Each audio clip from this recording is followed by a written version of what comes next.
Yeah, I hesitate because I'm talking about my knowledge from the early 90s and late 80s. I don't know what's happened up till today.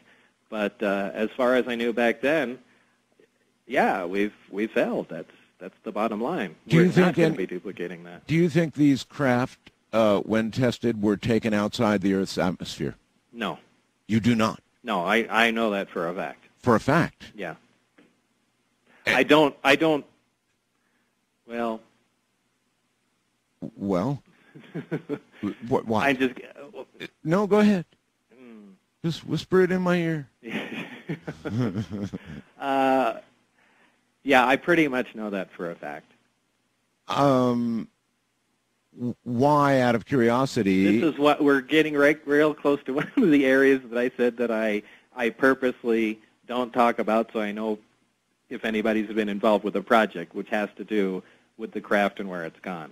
Oh. So this is why you're hearing my hesitation on this. Okay, well, the next thing out of my mouth was going to be, why do you think, if we thought, or we had... Well, look, this is a very valuable article, and it's an operating craft. I don't know if the other crafts were operating. We know this one does.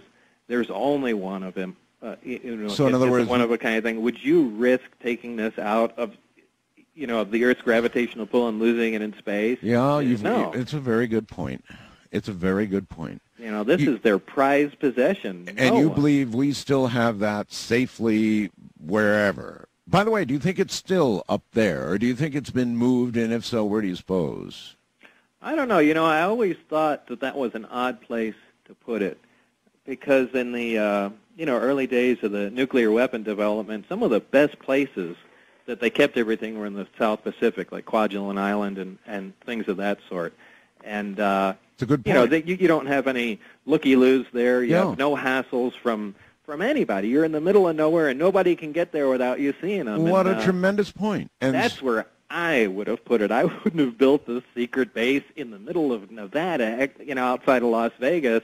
The only reason they moved the nuclear test site to Nevada was because it was just too expensive running supplies back and forth and all the personnel to the South Pacific. Well, you don't have that problem with the ET program because it's limited personnel, limited supplies, and go hide it in the middle of the ocean on an island like they did with everything else. So if I was going to put it somewhere, that's where it would be.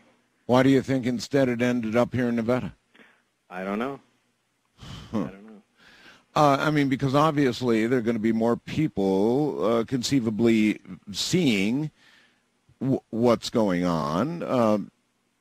There's got to be a reason. Somebody must have, Bob, they still drive up to the mailbox. People take videos. People take pictures. So then there's another great theory that you might want to comment on. That is that they want there to be a slow time release of information. They want rumors. They want talk about this subject for some reason that fits their agenda. Otherwise, put it in the South Pacific and, nobody Well, sees there may be some other shortcomings of having it out in the middle of the ocean that, that we're not thinking of. But perhaps. I don't know. Maybe they need lots of supplies to deal with this thing, and maybe they figured equipment. Maybe they figured if it crashed, it's going to be deep down under the Pacific somewhere potentially, and we'd lose it that way. That's quite possible too. The desert is good for one thing, isn't it? It's it's just there, and it's fairly arid, and you'd definitely be coming down on land if you landed in a strange place. Anywhere in Nevada, yeah. Yeah. So maybe your original point is actually the reason. It could be. That they wouldn't want to risk losing the one model they've got. Yeah, then you figure they're still working on trying desperately to back-engineer this, or do you think by now they've done it? It's been a long time. It sure has. I would hope they have made some substantial progress in 10 years. But, if you don't have access to exotic materials, then you're what are you stuck. going to do? No fuel, and that's it's like I said before, being back in the 1800s, and if you want to make something out of plastic, all you can do is look at it and say, hey, this is really neat, but how do we make this stuff? And yeah. Hold on. We're at the top of the hour. We'll be right back with Bob Lazar and you.